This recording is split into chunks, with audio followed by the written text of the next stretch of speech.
This is the Course of Action podcast. I'm your host, Jeff Clark. My debut book, Hear These Truths, The Ultimate Guide to Building Your Leadership Algorithm, is available now wherever books are sold. Check it out on Amazon, Barnes & Noble, and for signed copies, go to jeffclarkofficial.com and get in touch. Don't forget to follow on social media, leave a 5-star review for the book, and hit that subscribe button for the latest episode notifications. And as always, enjoy the episode.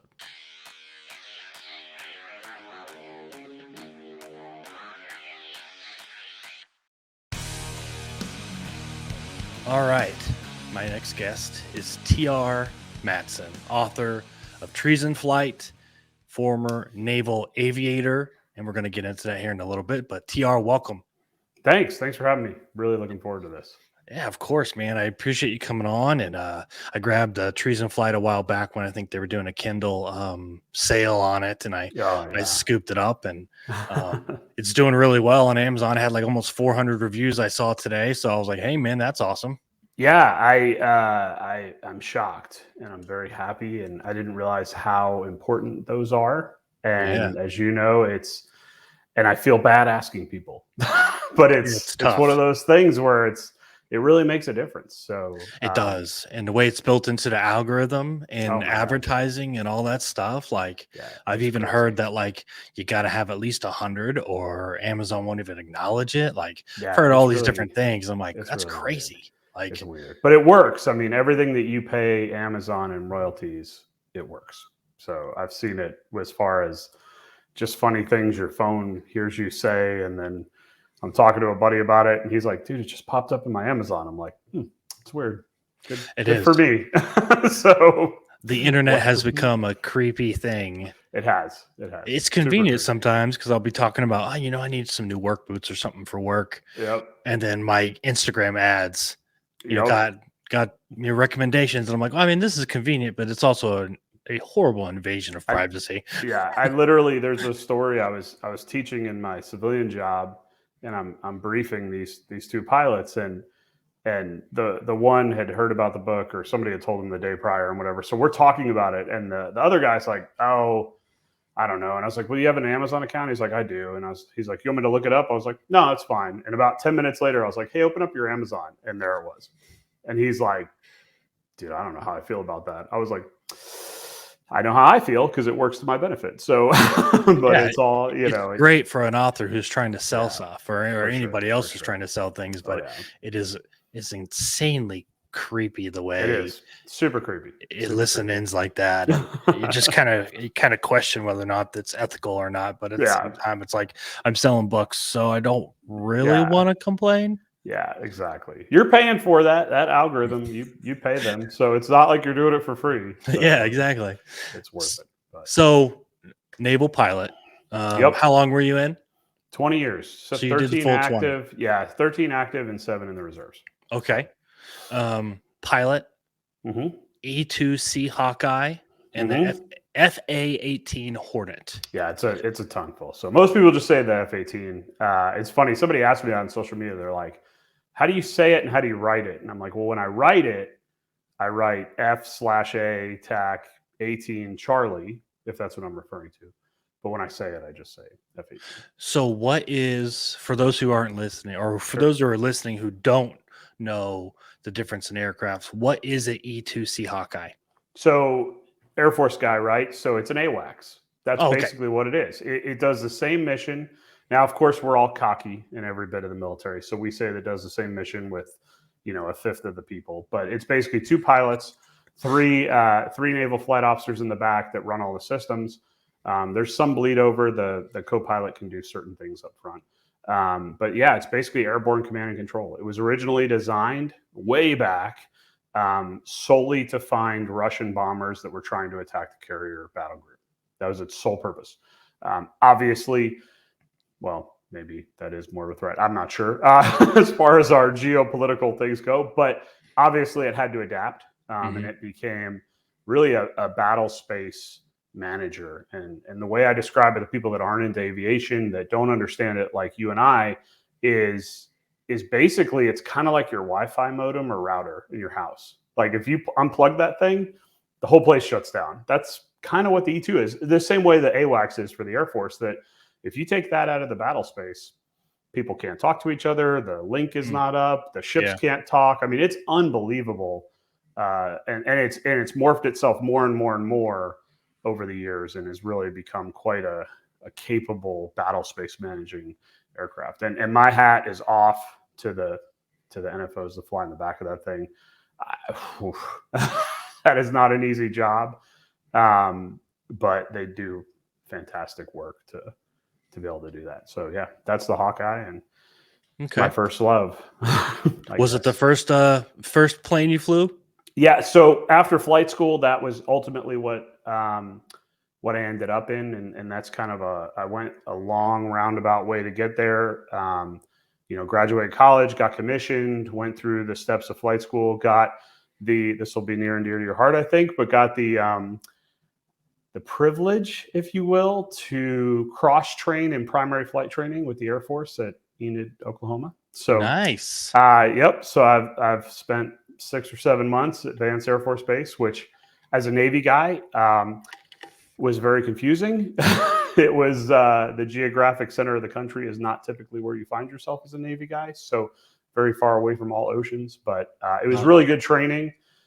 This was back in 2002. So flying the T-37, and then eventually selected the E2C pipeline, either the E2 or the C2, which is the cargo variant.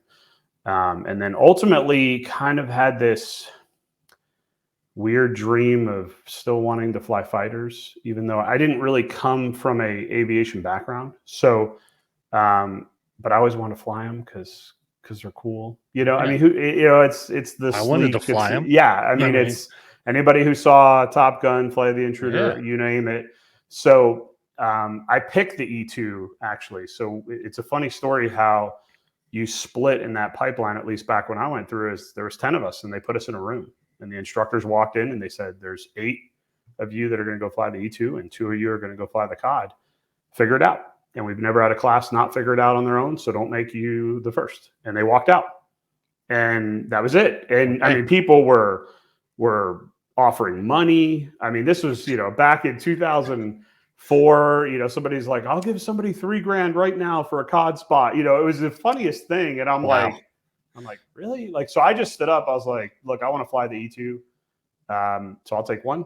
And that was it. And I walked out and I was done. So, so I flew that and did 3 deployments on the Nimitz, flying that, 3 combat deployments. And then I was lucky enough to be in the right place at the right time with the right preparation, I guess, for the opportunity. And there was a chance to switch platforms, which is kind of rare in the Navy.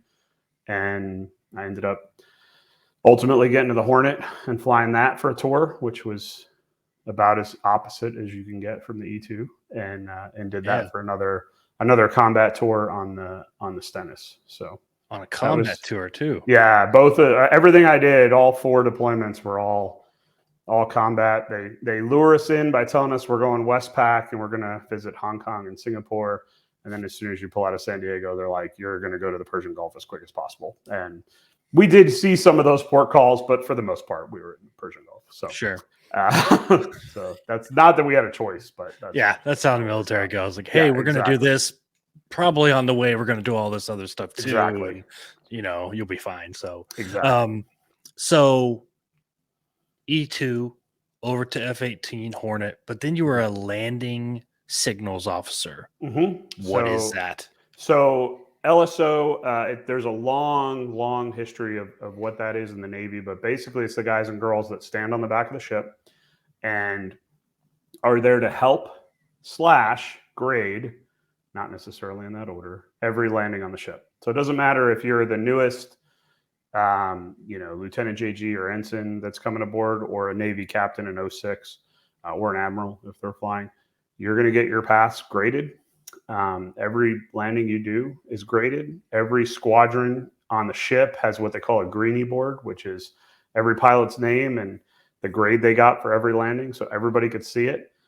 It's just out there. So, but it's more so the job of an LSO is the safe and expeditious recovery of aircraft aboard the ship. That's the technical definition. So you're there for for the bad days, for the pitching deck days, for the malfunctions, all the things that don't go according to plan. You know, a perfect recovery is 10 to 12 aircraft come back. Nobody says a word. They all just land about a minute apart. And then you go greet them their passes. But in typical military fashion and naval aviation fashion, that's not always the case. So you're out there on a team and you work your way up from the bottom guy all the way to the team leader. And you're in charge of everything. And it's double checking that the lens is set for the proper aircraft, the landing gear, the resting cables are set for the proper aircraft, because any one of those things is off and it's catastrophic. So, and there's usually a team with experience from every plane. So when I was a team lead, we had myself as the E2 guy, we had some Hornet guys, we had a guy that flew Prowlers and all that. So you have that. So if something goes wrong with one of those planes, you should have somebody that's get an expert there, right there on the spot. So how do you become an LSO? So the official answer is it's eligible to everybody, but in reality, at least when I was in, it was more of a fraternity. You kind of rushed it. It was something I really wanted to do. And I was talking to somebody else about this. It was interesting. We were talking about being an instructor and did you know you wanted to be an instructor and all this. And I mean, I came from what I think is very normal, humble background. I mean, my dad was a mechanic. He owned a shop. I grew up in that shop. I was changing oil before I could drive. And, you know, my family ran that business and nobody did aviation. My first flight ever in a plane, flying a plane, was at Vance, which was not the norm because Air Force guys typically have about 50 hours flight time before they even show up. So I was really impressed with these instructors and their ability to take a guy like me who not only had no idea how to fly, also was trying to overcome massive air sickness issues and other things like that, and still taught me and still molded me into this person that could fly airplanes. And then on top of it, you get to T-45s where you're going to go out to the ship for the first time. And I saw these LSOs and I'm like, oh my God, you know, you took somebody who was changing oil a few years ago and I'm going to land on an aircraft carrier and not kill myself. And I always said at that point, if I had the opportunity to do it, I really wanted to do that because I thought that was really cool. So when I got to my first squadron, I just walked up to the LSO platform and that was it. And I just hung out. And if they needed help, if they needed anything, I was there. You just kind of rush it and you get a feel for it and they get a feel for you. And certain pilots, you know, they have to have a certain number in each squadron just because it's a watchstanding duty, just like anything else. And I was a little bit selfish because I knew when we were at sea, squadron duty officer was one of the duties, sitting behind the desk, not flying. I didn't really necessarily want to do that. So in the E2 squadron, at least, if you're an LSO, that's your duty. You never sat squadron duty officer. So at least on my duty day, I was outside.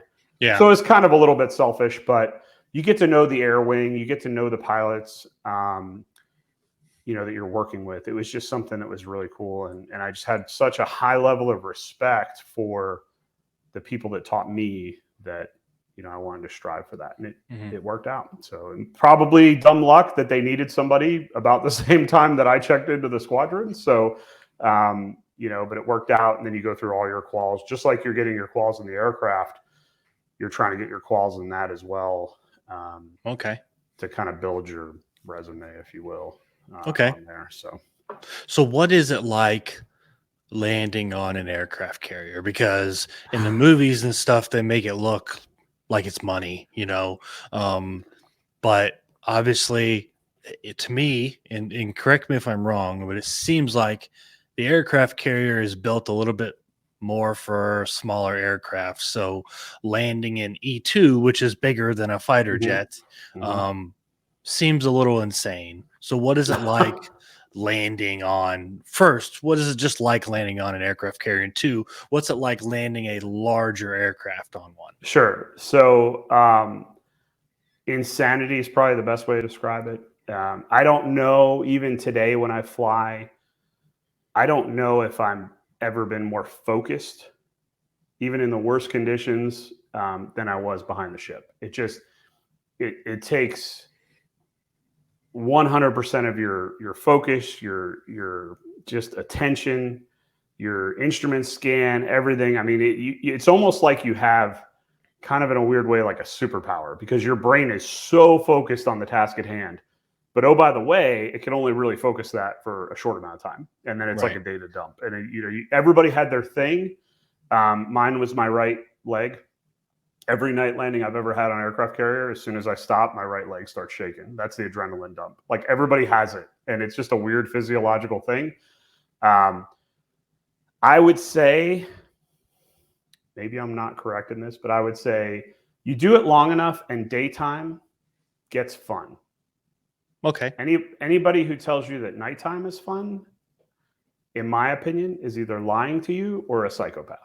There's no way landing at night is fun. That's got to be the most stressful thing in the world. But it's a weird stress because it's not active stress. Like it was actually in my E2 squadron, because we were bored, we did this heart rate monitor study where like I wore a heart rate monitor and it logged everything, and we looked back at the data, and it was funny, the points of the flight where, I mean, your heart rate sitting in a plane flying was at, 60, 70, 80 beats a minute. And then it was like, it's time to go do something, like start coming down, and it would shoot up to like 140. And then it would shoot up to almost 200 when you were actually doing it. But then like seconds after you land, it's tanks back down to like 60. And it was like, I'm like, is this even healthy? And they're like, probably not. No, yeah, whatever. It's frowned upon. But yeah, at night it was tough because the nights where you think it would be easier with like a full moon and you could see a lot were actually harder, because when it's really dark out, you have nothing to look at. So you just fly your instruments and fly the landing aids on the ship, and that's all you have. But they called it kind of the bolter moon. Bolter meaning when you miss the wires and have to go around. When there was a big full moon and you could see that whole ship, your scan would slow down, and it was not easy. So as far as the big plane, I got that a lot. So I flew the E2, then I taught for a very small amount of time in T-45s down in Kingsville, and then I went and flew the Hornet, and then I ended up actually going to Meridian, Mississippi as the lead landing signals officer for the base, to bring all the new kids out to the ship, which was extremely rewarding. But because I had flown both, a lot of the students would ask, like, which was harder? And, you don't want to diminish either aircraft. The reality of it, my last landing on the ship in the E2 was still harder than my first landing in the Hornet. It's just the reality of it. Now, they're different, right? So the Hawkeye comes across the back of the ship about 120, 125 knots, and the Hornet does it about 165 knots. So it's faster. A little faster. So that's a little bit more dangerous. But like you alluded to, the Hornet has little stubby wings and has some room to play with. The Hawkeye is 80 foot wide, wingtip to wingtip, and the landing area is 85 foot wide. Ooh, that's it. Not you have a lot 2.5 foot yeah. off center line. That's it. And they park things. If you've ever seen pictures of aircraft carriers with it fully loaded, I mean, there are people, equipment, planes right on what they would call the foul lines, right on that. Yeah, the deck is not empty like the movies show. No, there's stuff. It is full. And in fact, I have a very good friend of mine who I will say is Clipper in Treason Flight. He is a real person, which goes to a funny review I could tell you about later. But he actually had an instance where the ship turned on him at night inside the 1 mile call, trying to find that perfect wind. He fought it. He boltered. He landed a little bit right, and the tip of about 2 foot of his right wingtip went through the tail of 2 Super Hornets that were parked on the bow. And he went airborne again and came back around and had to land again. And so, I mean, you don't have any play at all. So center line for an E2 guy or a C2 guy, center line is life. Now, you have a lot more instantaneous power because you have the props, so they'll pick power very quickly. Big wingspan, so it gets lift very quickly. Whereas the Hornet, now your problem is it's a jet engine or 2 jet engines. If you pull the power off for too long, the spool up time of the engines, you could get yourself into a real bad situation vertically, not laterally. So they each had their own things that made them difficult. But I would still say at least the Hawkeye that I flew back in 2005, 6, 7, 8, that time frame, it was tougher than the Hornet. So wow, yeah, that's not a lot of room at all. 2.5 feet. I mean, 2.5 feet is not. No, that's a lot of room for error. I mean, I can't imagine. I can't imagine that. Like, it looks like at night it would be the most hair-raising thing ever. But I guess I could also see what you're saying in a perspective of, when you can't see anything and all you can see is the lines and your markers, that's all you can focus on. That's it. There's no glare off the water from the moon or the tower or anything else. It's just the lines. So I guess I could see that. It just seems very scary to me. I'm trying to land on a green neon line or something. It's crazy. I mean, I still feel like remember you come down too fast. Yeah, I mean, I remember going through training in the Hawkeye, and in the T-45, you just go out by yourself solo for your first landings, and they're all daytime. That's all you get. You're daytime only, and then you graduate, get your wings, and you go on to fly the E2. And now you have another pilot with you who's an instructor in the right seat. And it was funny. I remember even during the day, as I'm coming around in this giant plane, my natural right-hand tendency was just to keep adding a little bit of power because I didn't want to come down. I'm like, well, if I just get high, I'll go around, and he's pulling him back like, hey man, that's where the food is. Like, we got to get there, and yeah. But the conditions are perfect, right? I mean, like I want to think it's something like the seas can't be bigger than 2 to 4 feet when you're in training. I mean, that's nothing in the ocean, right? Well, then, and it's worth Googling it. There's a PBS special from back in the day called Carrier that they did a long time ago, and it was my first deployment. So I finish up my training and I'm shipped to Australia immediately to pick up my squadron, and we pull out of port, and there's an episode on there called Pitching Deck, and that is my introduction into naval aviation in the fleet. I mean, they were 35-foot seas plus or minus. I remember specifically, I'll never forget my first fleet night trap. I'm flying with the best senior pilot we have in the squadron, which was normal practice. And we're coming down on this instrument approach, and it was a beautiful, clear night, huge moon. I could see everything. Well, I guess something had happened on the flight deck prior to our approach. So they turned all the lights on, right? So it's FOD walk down. They turn all the lights on. They're looking for something on the flight deck before we come in, but we're still coming. And I remember the Nimitz, and I could see it all lit up. And on the side of the tower, there's the number of the ship, right? 68 on both sides.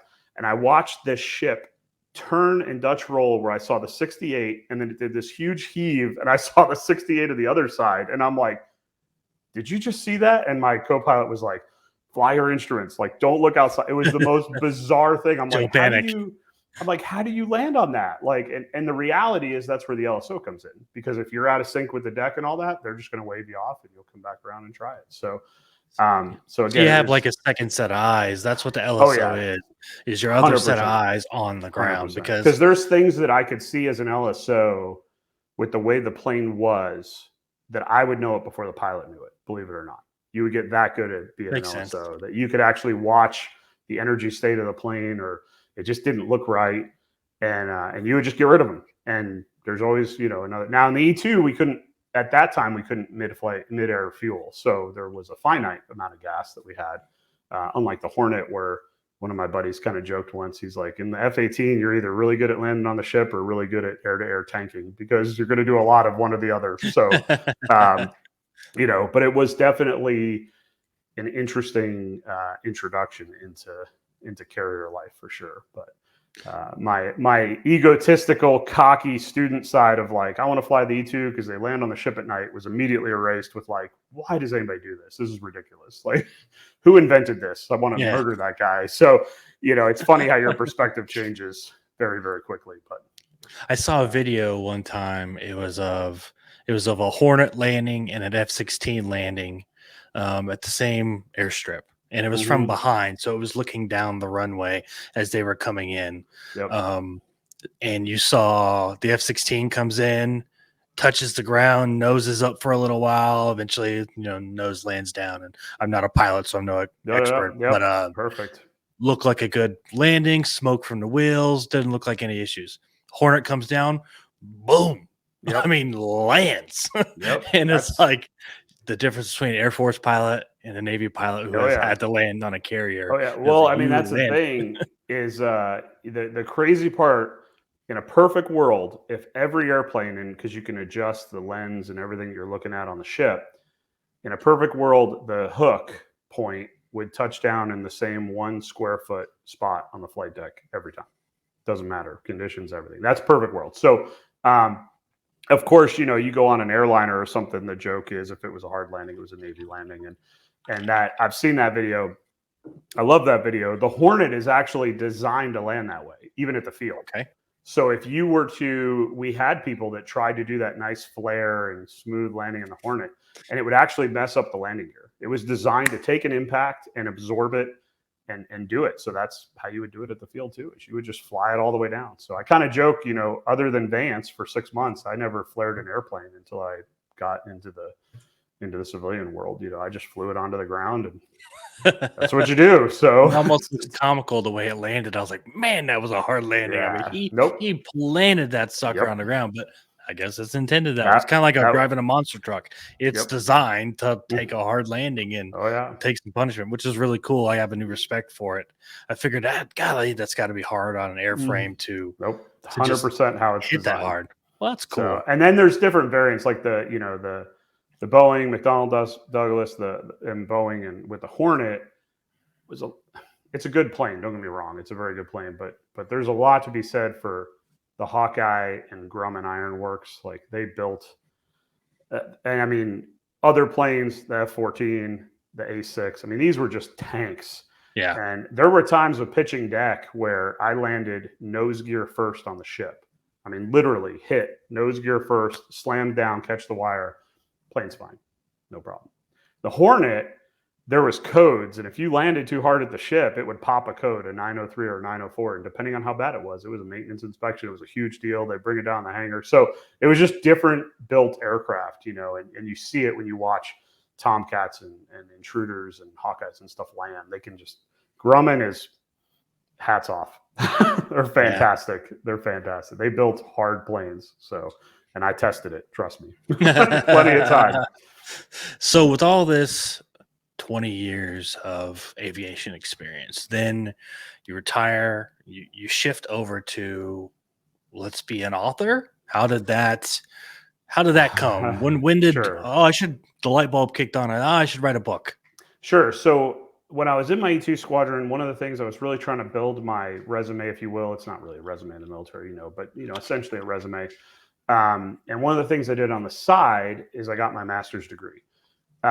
Only because I was trying to do this transition to Hornets, and I knew that the Navy had certain timelines, for your career. And if I could get that out, maybe they would be like, well, hey, he doesn't have to go to that school. Let's let him. I don't know. It was just something. So my whole master's was in leadership, which was whatever, but it was all, correspondence, and it was all done remotely. I mean, most of it I did while I was on the Nimitz in the Persian Gulf. So, but it was all writing. It was writing a lot of papers, and I enjoyed it, but it never really clicked until about 2017. So I'm off active duty. I'm doing my civilian job. Life's good. My son's not even born yet. We're just kind of living the good life. And I'm like, I'm pretty cool. I should write an autobiography. That was my first thought. And of course, my wife, because our significant others are usually smarter than us, is like, are you? Like, are you sure? And I'm like, no. I'm like, you're not that awesome. I'm pretty awesome. I'm going to write this. And I got like one chapter in, and I'm like, maybe I'm not that good. Maybe. So it kind of sat stagnant for a little bit. And I would say from 2017, believe it or not, into 2020, it just kind of hung out. And maybe I completed about 10%, which is nothing. I mean, I'd go back and I'd edit, which I've learned now, just don't do, like, just get it done and then go back. So I was doing all the wrong things over that time. But I was working my day job, and we were having a good time, and my son was born and all that. And then it was April of 2020, and by no means not trying to diminish what this country was going through at that point and the loss of life and all that. That's not it. But my job was like, hey, go home for the month. Like, we're shutting everything down, go home. Okay. So a lot of people are like, oh, so you wanted to write a book? And I'm like, not really, actually. What it was is I was upstairs. I'll never forget it. My kid he was just over 2 years old. We're playing cars and trucks. Shocking. So he's also going to be addicted to cars when he grows up. So I did not break that generational didn't break the trend. cycle. Good. No, unfortunately. So that's an expensive hobby he's got to look forward to. But we're up there, we're playing cars, and I'm thinking to myself, and I'm like, when he goes to high school, like, they're going to teach this. Everything that we've lived through as a country in the last 2 years or whatever, they're going to teach. It's going to be a history lesson. I mean, you went to history lessons that your parents, they were in. So I'm like, and again, not trying to diminish it. It obviously affected everybody, but they're probably going to over dramatize it a little bit too, right? 100%. Like, I remember calling my dad and I was like, hey, your mom. And she's like, yeah. And I'm like, lived through the Great Depression, right? He's like, yep. I was like, did you ever ask her, like, how bad it was? And he's like, yeah. And I was like, what'd she say? It's like, it wasn't fun. That was her take on it. But like, when I learned about it, it was like death and despair and all this. So I'm sitting there thinking about it, and I'm like, my kid is going to go to high school and he's going to learn about what we went through, which was bad, but it's going to sound 1,000 times worse. So to me, and this is just a total, I know I've been a father for almost 4 years now, right? So I'm totally smart on this, but I'm like, this is how I envision it. When he's in high school, he's going to come home. He's going to be like, Dad, we learned about this. What was it really like? And at that moment, I wanted to be able to point to the shelf and go, I wrote that book during that time. So no matter how bad you're going through something, if you have a goal, you can obtain it. So that day, December 31st of 2020, I was going to have the first draft done, and I finished it around November with that goal in mind to be able to say that. Now, I'm sure he'll never come home. That situation will never happen, but damn it, it got it done. And that was basically the idea for it. And then where I came up with the point of it was, I grew up with Stephen Kuntz and Flight of the Intruder. I read a lot of Richard Marcinko and his time in the SEALs, and then how he transitioned from that to like fiction writer. And what I really liked was Stephen Kuntz and Flight of the Intruder. I mean, if you've ever heard him talk about how that came to be, he was an A6 pilot in Vietnam, and he would hear all these stories, right? And he basically took them all, put them on one fictional character. There's your book. And so basically the only thing I did differently is I took a fictional character, Rattler, right? And I heard all these stories, or some of it did happen to me, some of it didn't. Sprinkle in a little, as my dad says, don't let the truth get in the way of a good story. And there's Treason Flight. So that's kind of how it came to be.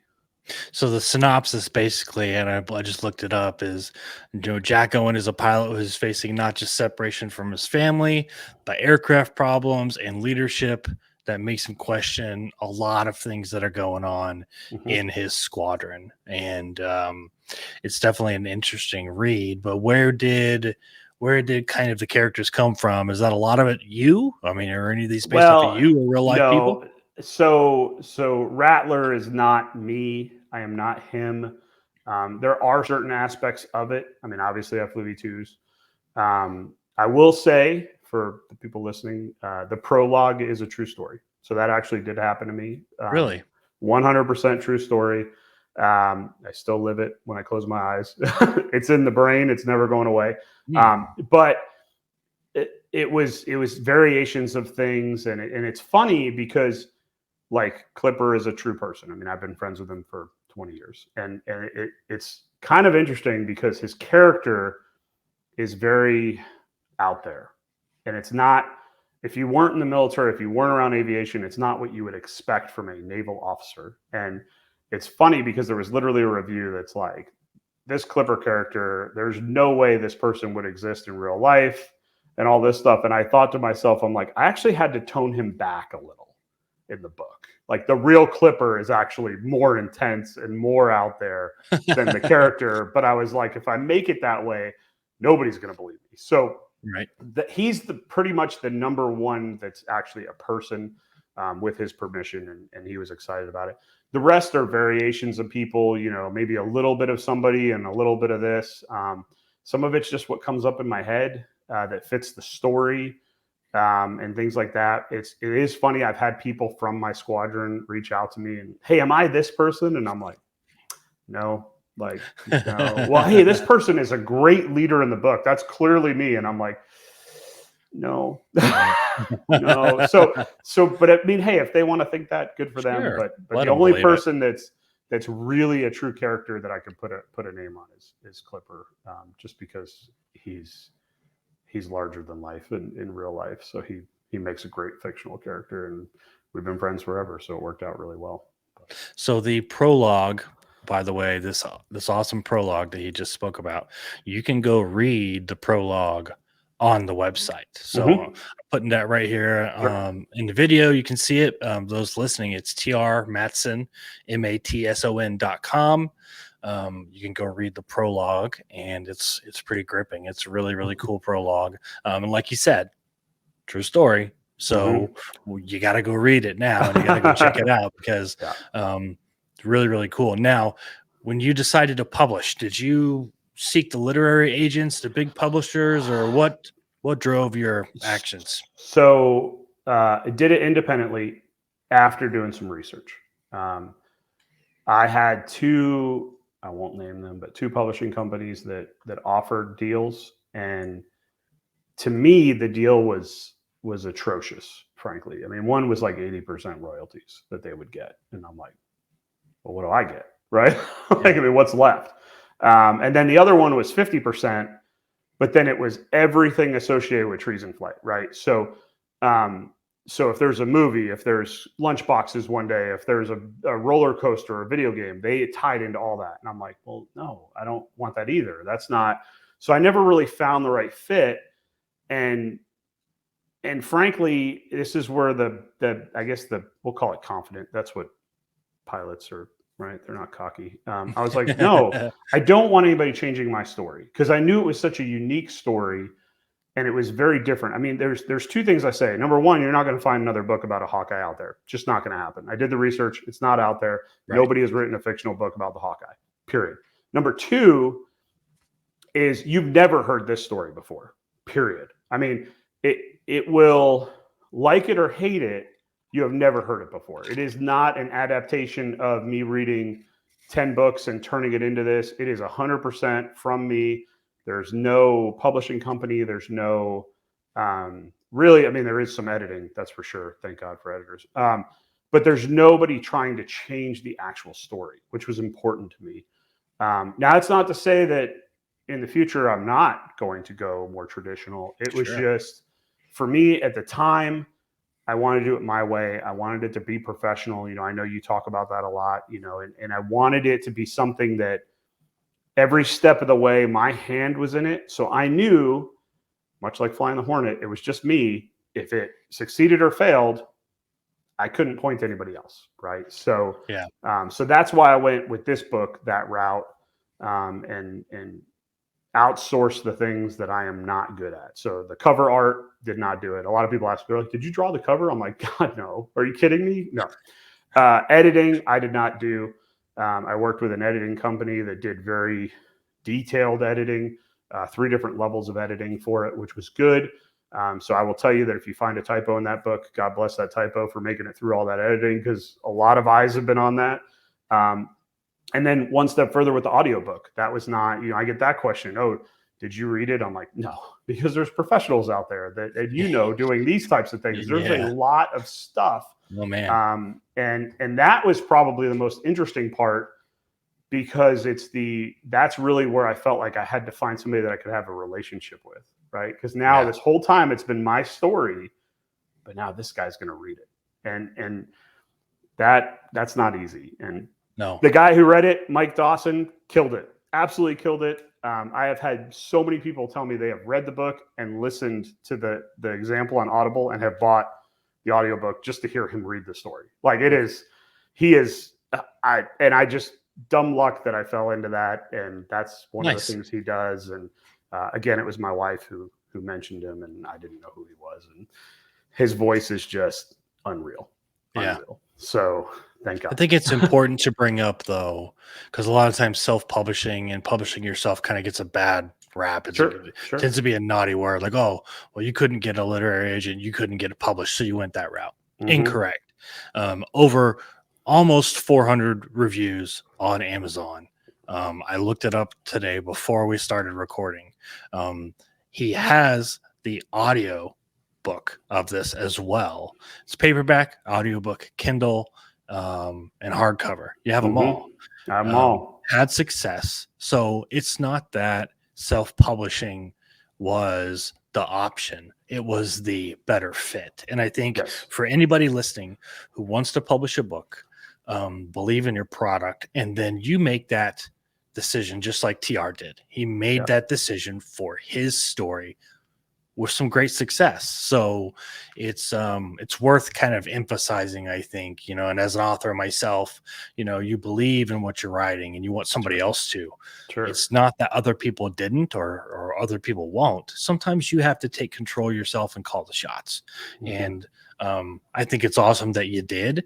I know sometimes it's probably hard to turn down the thought of a big publisher pushing you, but of course, when you start crunching numbers, you go. Well, and that's really what it was. Is it was a numbers game and it was a control game. Yeah, you lose control when you go to a big publisher. You really do. Yeah, and to me, this is going to be a movie. This is going to be huge. This is going to be my fame. I'm going to retire from my day job. It's going to be awesome. Now, in reality, is that ever going to happen? I don't know. But I did not want somebody else filling their pockets 10, 20, 30 years from now off of this, right? Even just at the level it's at, when you go out and you buy a book, most, other than, what Amazon and things like that get, most comes to me and my family. So that motivates me to then work for more things or to do the social media or to connect with the readers out there and the fans, because it's a direct relation. I'm not working for somebody else. And again, I'm not saying I wouldn't in the future. There's been a lot that I have learned. I have a huge appreciation for this field now.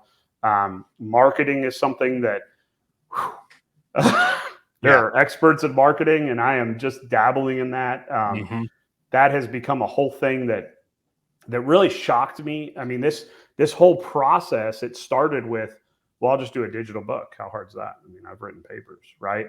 And then somebody was like, well, are you going to do paperback? And I'm like, okay, and then it was like, and then I think it was my dad was like, well, I'd really like a hardcover. I'm like, oh crap, I got to do a hardcover, right? Because, and then it was, okay, I've got digital, paperback, hardcover. We're good. We're good. I figured out how to do all three. We're good. And then my wife one morning is like, well, you're going to do an audiobook, right? Everybody loves audiobooks. And I'm like, oh God, I don't know if I've ever even listened to an audiobook. Like, right. And I don't, so to find all this stuff, and then fast forward, I get on some podcasts, try to build the social media in various ways. And then somebody's like, and I know you do it, somebody's like, well, what about a coin? And I'm like, I've never done a coin. How do you design a coin? It's like, well, what about this? What about, and now it's like, you can go on the website, there's stickers and patches and bottle breachers and signed copies. And I mean, all sorts of stuff that I'm like, what happened? This was not what I was expecting. Like, you can't just sell books anymore. A digital book. No, you can't. It's the whole thing, and I've even noticed, just dabbling with different things and because I know you follow me, like, somebody posts like, dude, all you do is take a Navy picture and write some quirky little thing every morning. And I'm like, maybe, but it's how I'm feeling at the time. And that's kind of a window into me. And then other people will be like, I love it. Don't stop that. I need those sometimes. Dude, you want me to reinvent the wheel every day? Yeah. But then the other thing is sometimes I'll take a photo of like me working out in the gym or just the gym and like, hey, this is where I'm at right now. It's 90 degrees outside, but I'm gutting it out. And that gets a lot of feedback because people want to see that. So it's been very interesting, kind of the whole thing. And certain parts of it are super enjoyable. I love the engagement. I love when people reach out and email or ask questions or do things like that. Other parts, as far as like how to make the marketing work to where I'm not just taking a bath on everything that I buy that's sitting in my closet that, people, it's tough. And I'm trying to balance that when in reality, all I really want to do is write. And that's, so it's a lot of time. I hear you, man. Associated, but it's fun. It is good. It's definitely rewarding, as you know. I mean, people reach out to you, and you get to do stuff like this. You get to have conversations, that are very different. And I think to some degree, Treason Flight kind of does that too, because it's not just a book about an E2 pilot. Like, and it says it right there in the beginning. It's a book about leadership. That's what the book's really about. Now it's tied in with all this other stuff, but it's a book about leadership, which is. It reminds me like of the real side of Top Gun. You know what I mean? Like the real Top Gun was a movie. It was a story based for entertainment. Sure. This is also a story for entertainment. it shows that real side of things, of aviation. And it's not all pretty. It's not, there's a lot of ugly sides to it. There's a lot of people trying to climb their particular career ladder, and what are their goals? What do they want to do? You know, what are they willing to step on to get there? You know, with there's a lot of that. And I don't think a lot of people realize, unless they've been in the military, how much that goes on in the military. You know, they think we're all just great citizens of our country that go out and want to serve. And if we die for our country, we're heroes and all that. And it's like, no, it's a whole career. It's no different than any other corporation out there. There's people that are climbing ladders and lying and stealing and doing all sorts of stuff. And in fact, we've created programs that have fostered more of just what you said. Like it's 100%. It's insanity the way some of it works. And you're absolutely right. The military is not this flawless system. If anybody's listening and we're bursting your bubble right now, I'm sorry. But you know, it has its flaws, just like it has its pros, and you know, it is what it is. But going back to the publishing, you know, not only did you self-published and you had control, but it's won some awards. It has. So it's gotten some pretty good ratings out there that are all on the website. If you're a person that's into that, I was surprised by a lot of that. It was, military thriller of the year in 2020, I guess, or 2021. Sorry. And then when it was on Amazon, it briefly, hit #1 in its category and things like that. The reason I'm not, it's funny. I'm a true believer in not reading my own press. I had a boss, my CAG, who honestly was pivotal in my transition from the E2 to the Hornet. That was one of his things. And I remember one day I came down, I had landed the E2, and it was a perfect landing, which is super rare. I mean, it was like the LSO grade was a little high, come down all the way. Okay, 3-wire. Perfect. Nothing you could do different. And I was on cloud 9, and I was walking into the ready room, and I saw him. And he saw the pass. He was watching it on the TV that's all around the ship. And he's like, "That's a nice pass." I was like, "Nice pass." I was like, "That was an awesome pass, sir." And he's like, "Don't read your own press." And I'm like, "What do you mean?" And he's like, "That ramp, that ship will kill you tomorrow the minute you let it." He goes, and that stuck with me. It's like, don't read your own press. It doesn't, I mean, I'm excited and I'm proud of the accomplishments and I'm proud of all that stuff, but I can't hang my hat on it, or else I'm not going to work hard. And the thing that I say, and I know other people have said this, and I don't really feel like I stole this from anybody, it's how I feel, is the most important thing to me when I put words on paper or I put effort into this is, if you are going to buy my book, it's not the whatever it is on Kindle or hardcover, or even if you want the fancy signed hardcover from me, it's not that monetary value. It's the time that either you have to work to pay for that, or the time you are going to physically sit there and read it. And that is a commodity that you can't get back. And if I waste your time reading my book, I have done a huge disservice. So every time I sit in front of a computer, every time I try to do something with this world, as I call it, my side gig, if you will, I think about that reader who's going to take that time and how precious that time is. They could be doing something else. And if I don't put that effort in, so it's tough though, because it's fun when you get these awards and people are like, you get a good review, like it's just, you want to shout out to the high heavens, man. I just want to go show my wife, and she's like, "Yeah, I get it. It's probably one of your friends." I'm like, "It's not this one. I don't know who this person is." Like, no idea. So, you want to be excited about it, and I don't think that you shouldn't be excited, but I really try to listen to that old Navy captain who's retired now of don't read your own press. So yeah, that's awesome.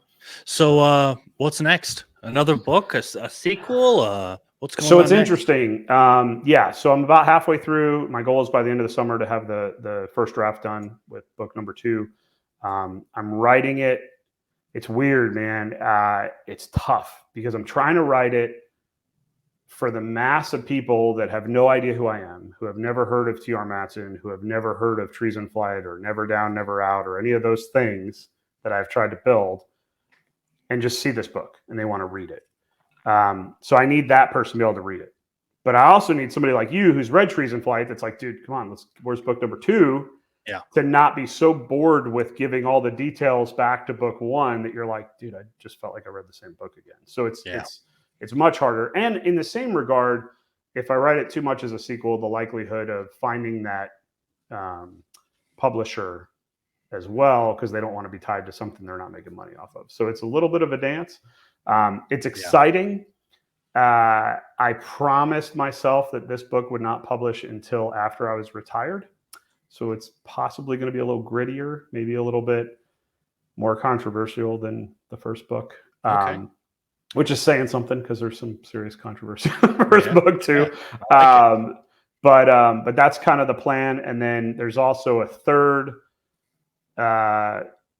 more your style of what you've written, a leadership type of book that is kind of some of those things that in 20 years I've learned that don't read your own press is one of them. Things like that. You know, the mantra of what became Never Down, Never Out, which is its own interesting how that all became. But kind of how I try to live my life and things like that, that, you know, if I could have read that at 22 going into flight school, maybe things would have been, not that I necessarily changed my path, because it's been fun, but, you know, but maybe it would have helped a little bit. So those are kind of the plans right now.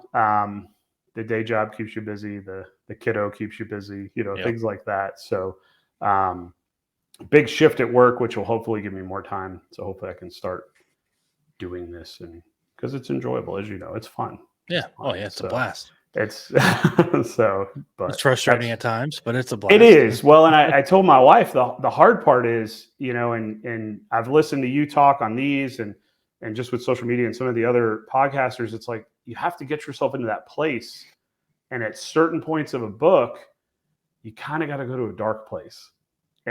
And especially, at least in the book, I mean, parts of Treason Flight, obviously, but at least in the next book as well. And I'm currently at one of those points where, like, it is this is a chapter that I'm about to write that is going to change the whole course of the book, the whole course of everything. It's that huge pivotal moment. And life's good right now, man. Like, you know what I mean? So it's hard to go into a room and be like, okay, I'm down, I'm out. This is, you know, the struggle. It's tough, but it'll happen, and it's gonna be good. It's gonna be exciting.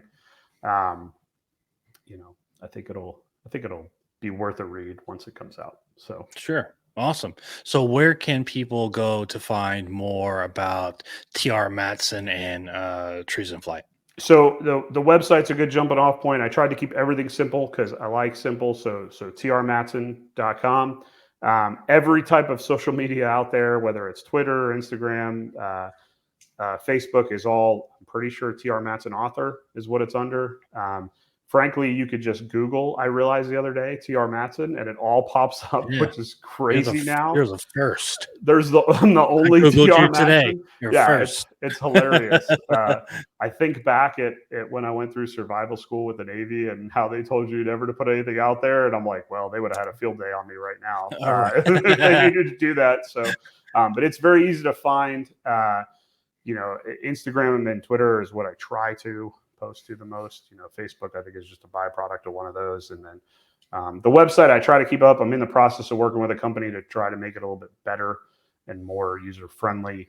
I know a lot of you guys are great at this with doing newsletters and things like that. And I'm not. I try to use that daily Instagram thing to be the conduit, you know, and to connect and things like that, just because it's quick and I could do it right now and give you something and maybe show you a picture that I took or that was taken of me back in the day or something that you've never seen or things like that, you know. So that's just kind of how it is right now. But yeah, that's pretty much it. So or just go on Amazon, Audible, wherever you want to go. It's out there. So there you go. trmatson.com. You can get all his socials. You can check out the swag, read the prologue, find out more. There's reviews on there, the awards. You get to really know, you know, the story behind Treason Flight. And then, of course, you know, your favorite retailer, go ask them to order it. Go online and grab a copy. You can get the Kindle copy right now. You don't got to wait for Prime or whoever to deliver it. And of course, follow him on social media and check him out. We're going to sign off here in just a second, but thank you so much for coming on. I really appreciate your time. Fantastic book. It deserves 5 stars 1,000 times. So I appreciate that. looking forward to the sequel, second book, follow-up. And I really encourage everybody else to go out there and get it as well. So thank you again, brother. Thanks for having me. It was a blast.